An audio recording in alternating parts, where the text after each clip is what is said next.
पुरुषोत्तमम्। वंदे पुरुषोत्तमम्। आज हम पाठ करेंगे आलोचना प्रसंग की अंश। आज के शीर्षक है पति के दुर्व्यवहार का सामना कैसे करें। एक माँ अपने पति के दुर्व्यवहार के संबंध में कहने लगी।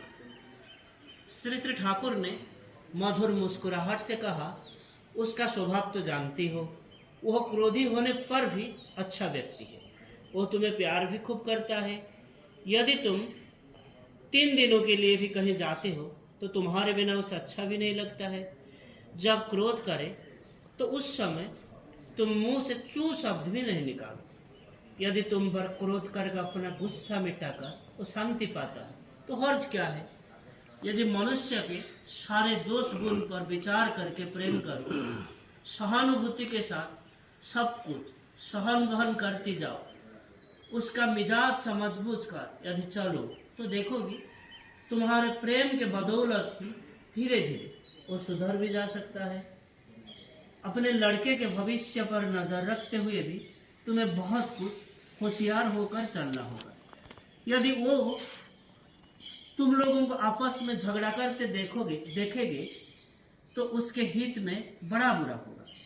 यदि वे देखेंगे कि तुम अपने पति की गाली गलौज सुनकर भी खुश रहती हो तो तुम पर उसकी श्रद्धा बढ़ जाएगी तथा तुम्हारी पतिभक्ति उनमें पितृभक्ति संचारित कर देगी। श्रद्धा ही एक ऐसा चीज है जिसमें ना दोष दर्शन रहता है, ना अनुजोग रहता है और ना प्रत्याशा ही रहती है। किसी में वास्तविक दोष रहता भी है तो ऐसी श्रद्धा और प्रीति के संस्पर्श से जल्दी ही वो दूर हो जाता है। फिर उक्त माँ बोलती है, जब वे मुझे डांटने डपटने लगते हैं तो बच्चों का भी चेहरे पर स्याह हो जाता है, उनके चेहरा स्याह हो जाता है।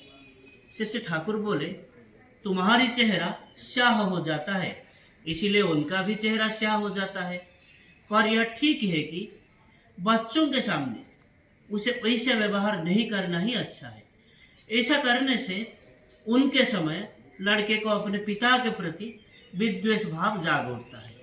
चाहे जिस तरह हो, जहाँ जैसी श्रद्धा रखनी चाहिए वहाँ यदि वैसी श्रद्धा नहीं रहे, यदि श्रद्धा व्याहत हो तो वो आगे बढ़कर बहुत ही क्षतिकर होगी। तो भी तुम यदि वैसी चतुर बनते हो, पति की हर बात और व्यवहार का समर्थन करते हुए लड़कों के समक्ष उसकी ऐसा व्याख्या कर सको तो लड़का की श्रद्धा और भी उच्छ्वसित हो सकती है। इसीलिए कहता हूँ, वास्तविक श्रद्धा क्या कर सकती है और क्या नहीं कर सकती है, उसका कोई ठिकाना नहीं। यह घटना आलोचना प्रसंग 2 खंड